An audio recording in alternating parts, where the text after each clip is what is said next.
meditating on a regular basis. The meditation we practice is called Raja Yoga, the yoga of the mind. We have been talking about this idea to share the practices or these ideas with a wider audience. And that was in fact at the start of the Oneness project. Every Friday, we invite an experienced meditator and we ask him or her to share their ideas about a particular topic, but also to guide us into a short meditation. Today, I'm very pleased to welcome Linda Lee, who joins us from the UK in Brighton. Linda has been studying Raja Yoga for over 40 years. She also regularly runs creative sessions online on topics such as creative sessions, such as the art of meditation or spiritual values. Linda runs the meditation center in Brighton, and she finds the practice of Raja Yoga very helpful, especially now that we're going through such a challenging time. So very, very warm welcome to Linda. And the topic for today is Dream Bigger Than You Ever Dreamt Before. Thank you, Els. That was thank you for that lovely warm welcome. And good morning, good afternoon, good day to all of you out there, whatever time zone you're on. So thank you very much for inviting me. It's always lovely to share on any topic, but this particular topic I found really, really lovely. And this was something that somebody else said, and I just picked up and ran with it really, because I feel that we've now moved into 2022, and it's a very, very exciting year. I feel it's going to be a very exciting year. Lots of challenges, of course. There's definitely going to be lots of challenges and maybe even lots of hardship. But I think it's going to be very, very exciting if we position ourselves with the right attitude and the right understanding and awareness. So I think this is why this statement, this saying, dream bigger than you've ever dreamt before, it really touched my heart. And so I want to start this morning with a story. And you may have heard this story before, but it is just a story, and it's about fleas. Now, fleas are little tiny insects that usually you find them on your skin or in your hair, but they're tiny little insects and nobody particularly likes them. They're not very nice, but they're very, very small. So this is just a story about these insects called fleas. And the story goes that, the nature of a flea is that they don't walk anywhere, they jump. So they jump and they jump up, and that's how they propel themselves forward. So that's how fleas move. And this was an experiment that someone did with a bunch of fleas. So they had a group of fleas, and they put these fleas into a box. So the box, let's say the box was that big, and the fleas jumped this big. So they put them into a box, say there were 25 fleas, and they left them in this box. So first of all, the fleas trying to move around jumped, and every time they jumped, they hit the top of the box. But after a few days, what they noticed, the people studying this experiment, noticed that the fleas had trained themselves to jump lower. So every time they jumped, they jumped just high enough to not hit the top of the box. So they weren't banging the top of their head, if they had such a thing. So after a few days, they had, or a week or so, they had trained themselves to not keep hitting their body as they jumped. So they jumped lower, in a lower space. So that went on, and they lived in this box for another week. And then after 2 weeks, they took the lid off the box. They took the lid off the box. So there was light going in from the top of the box. So the fleas could, if they have got eyes, I have no idea if they've got eyes, but they could see or experience that the lid wasn't there. But what they noticed was that these fleas continued to jump the same height as they'd always done, as they'd trained themselves. So they only jumped to just below where the lid of the box would be. So this, and they continued to jump just this height. And I feel, why I'm sharing that story is because I feel that this is very prevalent to where we are today. So I think you're all in maybe different countries, I'm not sure. I think some are in India. But for definitely for what I'm seeing around in the world that I live in the UK, is that we, over the last 2 years, we've become like those fleas, that we have been restricted in our movements, we've been asked to wear masks, we've been asked to stay indoors, we've been asked not to see friends, not to go to big gatherings, not to do this, not to do that. All these new rules have come in, which is really detrimental or really against how we normally live life. And what we've done over those 2 years is comply with each rule that's come out. Most people have, few people haven't, but most people have complied with that. So what I've also noticed is that a week or 2 weeks ago, the government of this country said that we didn't have to wear masks, we didn't have to do this, we didn't have to do that, we didn't have to do the other.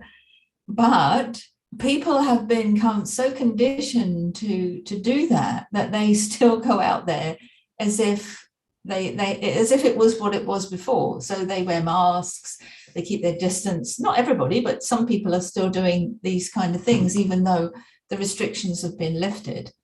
So it's a little bit like this story of the fleas, that once they've been conditioned to do a certain thing in a certain way, they continue it, even if the circumstances around them have changed.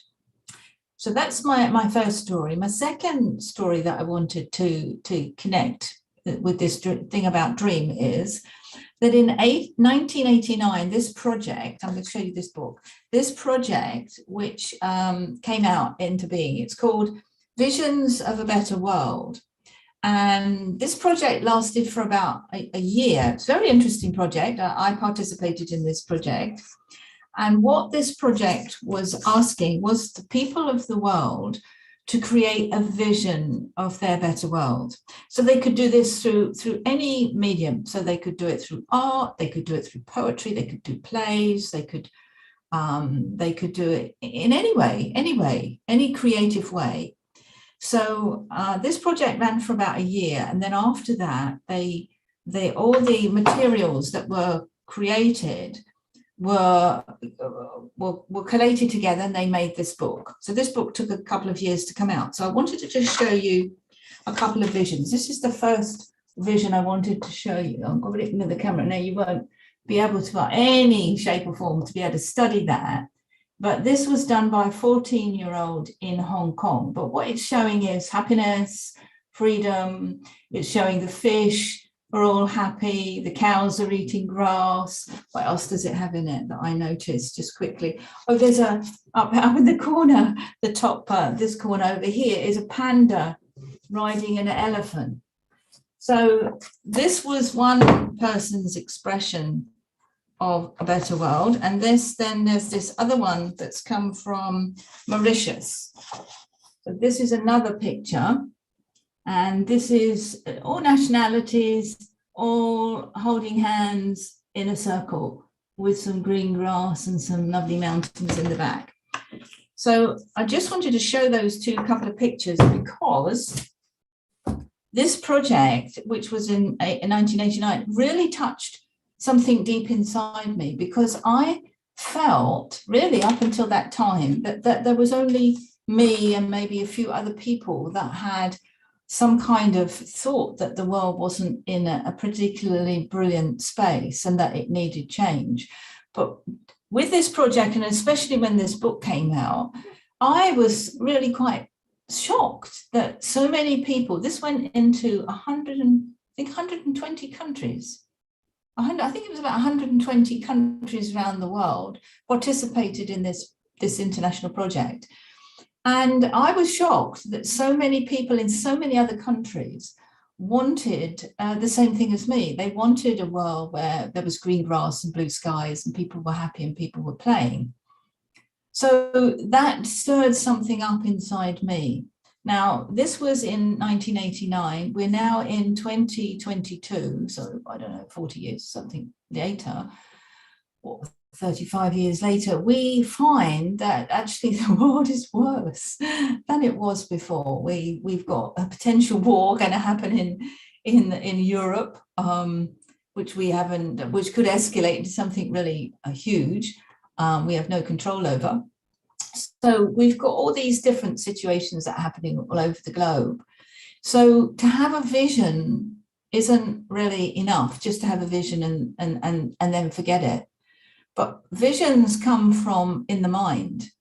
And so this vision is deep inside each one of us, because I think actually if you asked everybody, they would want peace, they would want happiness, they would want to live together in harmony. And maybe there might be a minority on the planet that didn't want that, but most of us do. But we're not able to make that happen because our dream or our vision isn't big enough. It isn't strong enough. It's not really coming from inside. So I was wondering why that is. And the conclusion I've come up to anyway in this today's date, as at 4th of February 2022, is that we've got such a lot of stuff that inside our head that is burying this dream, this vision. And that's why it can't come out. It can't come out and can't come to the fore because we've got a lot of stuff in the way that needs to be dealt with, that needs to be seen to. So this is where the connection is with meditation. That meditation, I have found, is really the number one tool to be able to dissolve this stuff that's in the way of me making that dream a reality. So I feel that this year we're in is actually stretching all of us to step into that dream and to really make it real. And make it real in such a way that we don't forget it. We don't go, oh yeah, that was a lovely idea, and then I go on to something else, and oh, but what about this, and what about that, and what about the other? That actually that dream is really, really manifested in something real. And so dream bigger than you've ever dreamt before is going to be my slogan for the year, that I've got to remember the dream, not just inside my head, but I've got to make it into some kind of reality. But what I've also got to do is to nullify the negativity or the other things that are in the way to stop that dream from happening. Because if I want it, and majority of human beings, and now there's over 8 billion of us on the planet, if we all want this, then actually it shouldn't take very long to make it happen. It shouldn't do. You know, if you're constructing a building, you know, the more you've got in a team to help you, then the quicker it actually goes up. So I think that it wouldn't take too long, but it does take a little determination. It takes a little bit of effort. But if each one, you know, makes that effort and makes their dream a reality, then I think it could really change. So one of the practical tools that I think is really helpful is to create a vision board. I don't know if you've ever done that, but you get a piece of paper and you sit really quite quietly and you find some pictures from magazines. We do it. We cut some pictures out from magazines and then we stick them onto this piece of paper to make a kind of collage, and then we just kind of vision that for the whole year, and you start to see how things manifest. So I think that's quite a good way to do it. So so this is my thing, is one is to have the vision, one is to make that vision really, the vision's coming from a dream. Yeah, it is a dream to start with, because it's not a reality, but it needs to be solidified, really, to make it into something that the dream then manifests and it becomes a reality. Because this is the age we're in. We are in the age where one age is disintegrating and the new age is coming forward. So I want to, I mean, I could speak a lot more, but I'm not going to now, because I think it's really important that we use this tool of meditation to go deep inside and connect with that dream or that vision. So if hopefully those pictures have given you some idea of where we want to kind of take our imagination and get our imagination working, so that that dream can come to the forefront. So I'm going to stop here, and then we can go into a meditation. I hope that's okay.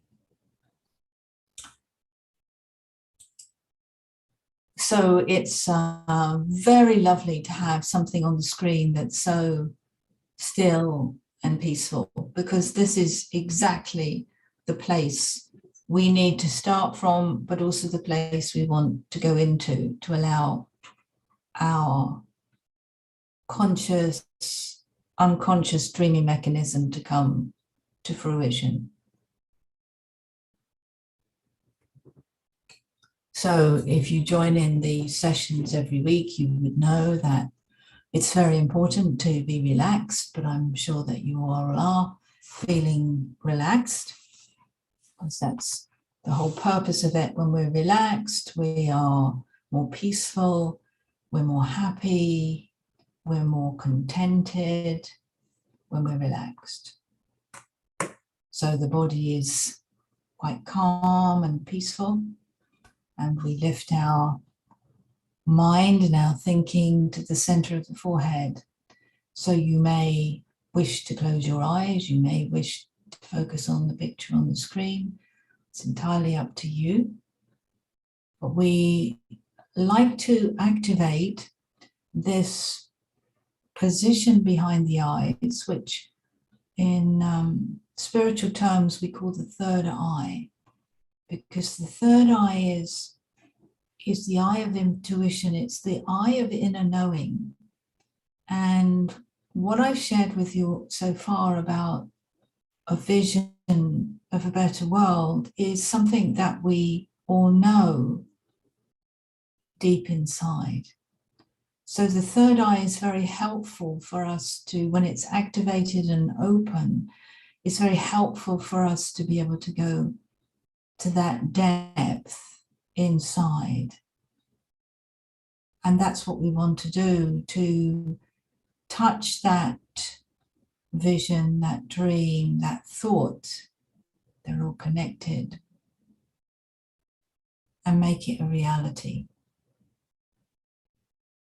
So if we were given the thought to create a better world, which is a very important thought, because most of the world is looking at what is wrong with it rather than creating something that's right. So it's very important for me as an individual, for all of us, to go deep inside and see, if we were given the opportunity to create such a world, what would we want in it?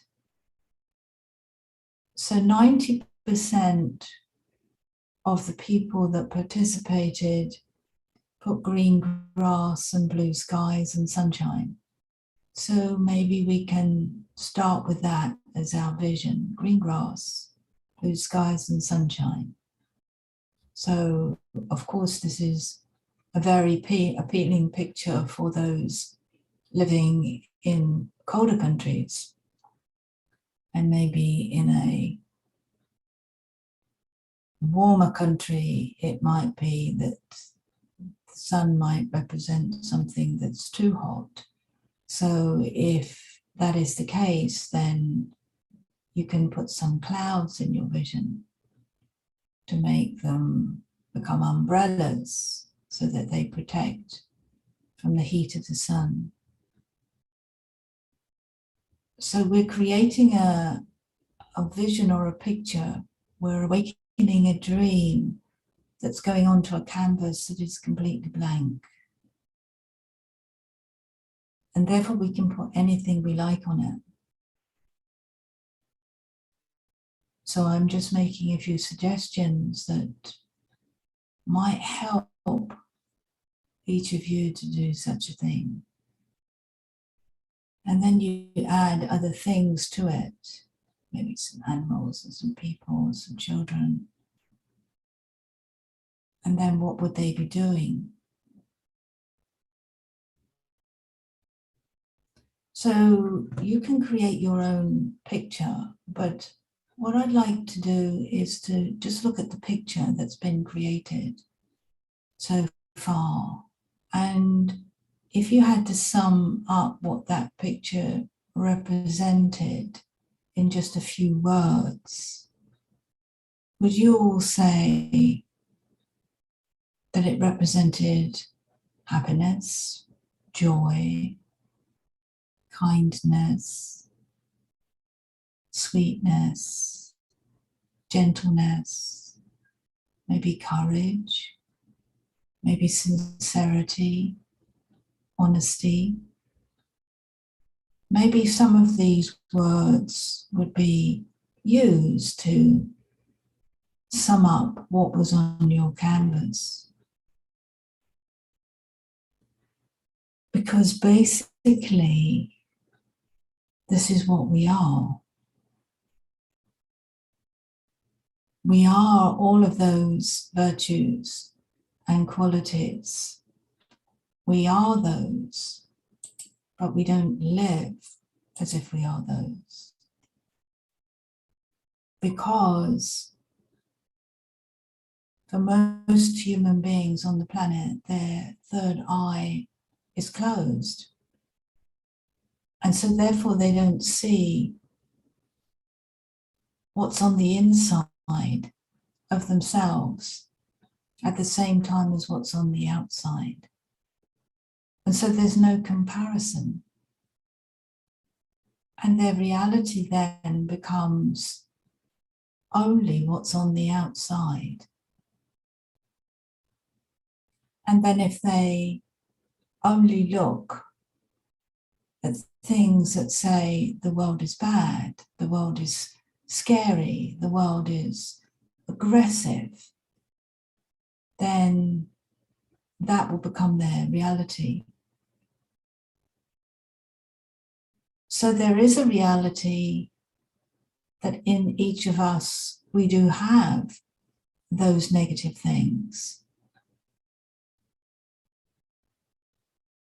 But when we meditate, when we sit quietly, when we sit in peace and stillness, then all of that really subsides. And if we do this often enough, then we find that it can actually totally disappear. So it's therefore not my reality anymore. So therefore, the dream, which is deep inside the heart of the soul, that we can live together in peace and harmony, then is much closer to the surface in my awareness, that it becomes not just a dream, but a reality. And then all human beings that are living on this planet will live together with those qualifications of being a being of peace, an Om Shanti, of being a being of love, an Om Prem or an Om, on Kushi and help and happiness, peace and love and happiness. These will be the qualifications that will be able to sustain such a time period.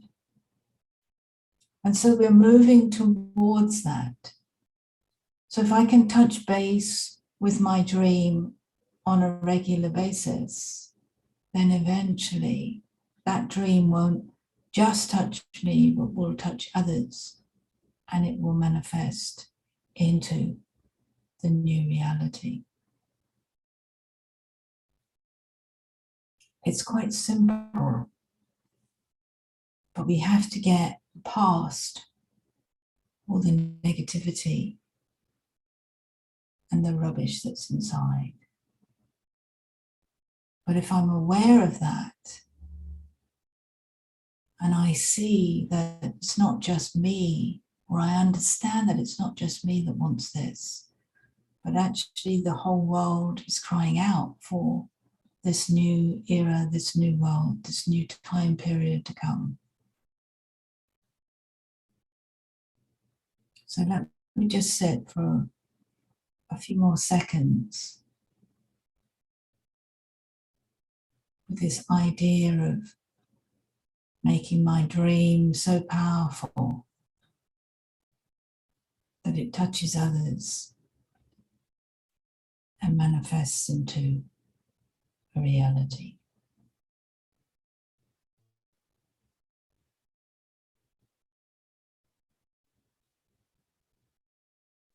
Thank you.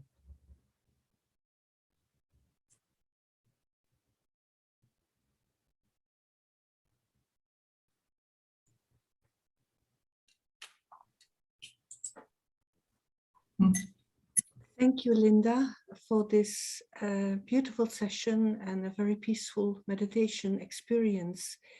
I do remember actually the time of this project, Global Cooperation for a Better World. While I was still in Belgium, we were also joining that project, helping with that project. And in a way, I do agree that we need to keep that vision for a better world, and not only the vision, but also together working towards that better world. And especially, like you mentioned, also not to let the current challenging time take away our inner happiness, our inner peace. So thank you so much, Linda. We have recorded all these sessions, and so far we had more than 80 guest speakers, both from the UK as well as internationally. So all the sessions are available on YouTube. And then also for next week, Friday, we have another international speaker, Matthias Steffen from Zurich in Switzerland will join us. And the topic for next week, Friday, 9 a.m. UK time, is Be Wise, Don't Fight. So all very warm welcome for next week again. Thanks to the technical team helping out behind the scenes. And thanks to everyone for joining us today. Bye-bye.